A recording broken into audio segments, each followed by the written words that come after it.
はい、こんにちは、藤井武雄です。今回はですね、キッチンタイマーを使った時間管理術について、解説をしていこうと思っています。このキッチンタイマーを使った時間管理術っていうところで、どういうことなのかというと、まずですね、時間管理術ってことを考えたときに、今回の話だけではなくて、いろんな時間管理術が巷に出回ってますよね。ただ、そういった方法を実践しようとしてもなかなか長続きができなかったりとか、自分の習慣化することができなかったりとかってことがあるわけです。で、私もその一人であって、実際に時間管理術をいくつも試してみたりしました。いろんな本を Amazon で買って読んでみて、そう実践してみたんですけど、なかなか、それが定着しなかったと。で、なんでこれがうまくいかないのかなと。なんでこんな生産性を上げるような時間管理術を勉強して実践しているのに逆に生産性が下がってるんだろう、非効率になってるんだろうということを考えたときに、この時間管理術というところで言うと複雑なんですよね。これが私の中で問題点だと思っていて、時間管理をするのにそのやり方が複雑だから、面倒くさがりな自分からするとなかなかそれを定着させるのが難しい。Google カレンダーでスケジュールを立てて時間管理を Google Chrome の拡張ツールでやってとかで組み合わせて時間管理をしてとかやってみるんだけど、これをですね、例えば外出先で同じように時間管理するにはパソコンがないからできないとか、スマホだったらちょっと使いにくかったりするとか、またログインをし直さなくちゃいけないとか、なんかめんどくさかったりするんですよね。で、自分の中でその時間管理術に関してのルールっていうのはできる限りシンプルにしようと思った時に、私がようやく行き着いたのがこの、キッチンタイマーを使って時間管理をするっていうことだったんです。で、今回こうやって配信をしている理由というのは、実際に Twitter の私の、フォロワーでもあり、私がフォローしている人がですね、このキッチンタイマーを使って時間管理をしているっていうのを見てですね、私も実際にこれをやっているっていうところで、ある種この、なんだろうな、これはやっぱりできる人はこれをやってるんだなっていうのが、なんとなくそこで思ったんですよ。できる人っていうのは要するに仕事はできるっていうふうに思われてる人ですよね。要は生産的に見える人っていうのは結局のところこうやって時間の使い方っていうところで明確なルールを持っている。その明確なルールっていうのは、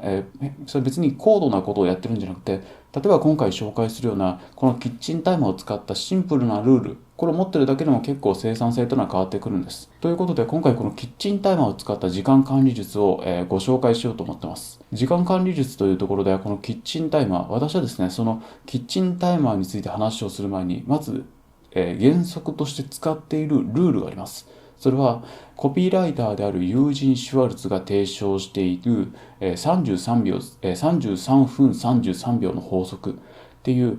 ものがあるんですね。で、33分33秒の法則とは何かというと、まずこのキッチンタイマーで33分33秒を測るんです。で、この33分33秒間は椅子に座って机に向かって仕事をするわけですね。で、33分33秒間はずっと椅子に座っていなくちゃいけないんです。途中で立ち上がって気晴らしにどっかに散歩に行ったりとか、なんかお茶を飲みに行って休憩をしたりとかってことはしないんですよ。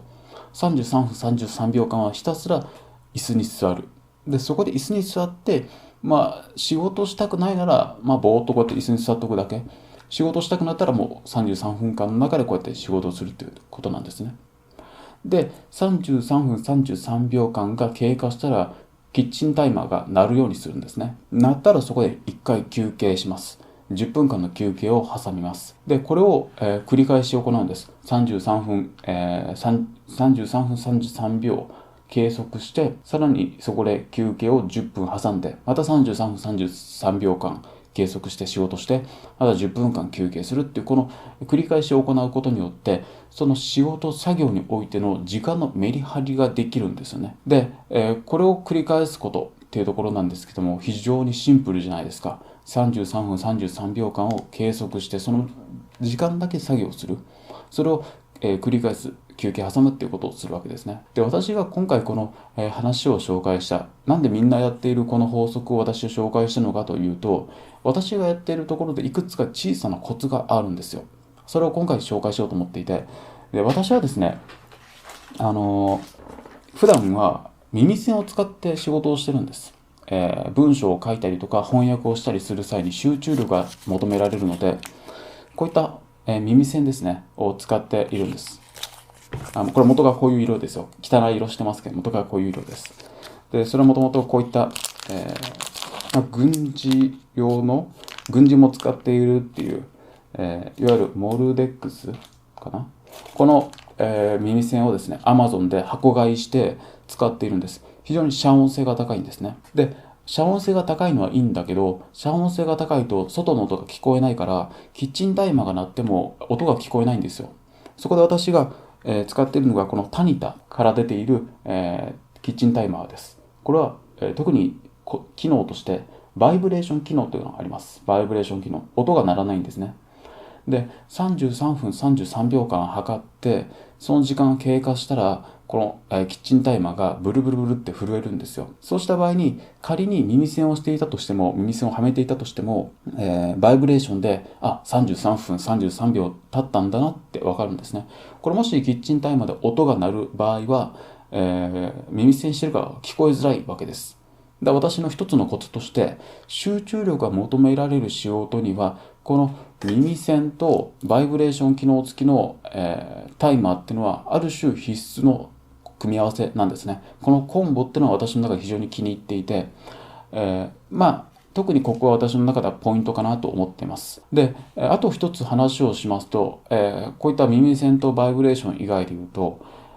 時間というところで話をします。33分33秒という時間を計って計測をする。こういったところは別に私は33分33秒じゃなくてもいいと思ってるんです。なぜかというと25分間隔で作業をするっていう方法もあったりしたりとか、あとは60分間隔で仕事をしたりとかっていうのもあったりするんですよね。大事なのはその時間の長さっていうよりは時間にメリハリを持たせるってことだと私は思っています。要は時間を区切ってその時間内で集中して作業をこなす。それが終わったら休憩を挟むっていうことを繰り返すことが大事だっていうふうに私は思ってるんです。だからあなたがですね、今後、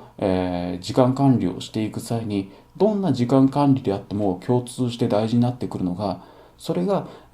しっかりと時間を決めて、その時間だけ仕事をして、で、それを、休憩挟むっていうこのメリハリを持たせるってことを常に心がけていただきたいなと思ってます。で、望むのであれば、こういったバイブレーション機能付きのタイマー、それから集中求められるのであれば、こういった耳栓を使って、作業することをお勧めします。この組み合わせ非常に強いです。で、タニタ以外からも、このバイブレーション機能付きのタイマーってたくさん出ているので、こういったところを探してみてください。Amazon なんかで調べると割と出てきますので、ぜひ使っていただきたいなと思います。この2つを合わせて買ったとしても1万円にはいかないんで、このタニタの、キッチンタイマーもだいたい1000円ぐらいだったと思います。この耳栓に関しても非常に安い値段で買えます。1個あたり30円とかかなぐらいで買えるので非常に安いんですよね。もし興味があったらぜひこれ試していただきたい。複雑な時間管理術、続かなくて定着しなくて困っている、そういった起業家はこの方法をご紹介して、お勧めしたいなっていうふうに思ってます。また時間管理術についてお話をしていこうと思ってますし、今後、使える仕事術とか私が持っている生産性の上げ方っていうところで紹介したいことがいくつかあるんですよね。で、また、聞きたいことがあってもいつでもコメントいただければなと思います。今回はこの配信ここで終わります。私の時間管理術が参考になったら嬉しく思います。また次回お会いしましょう。どうもありがとうございました。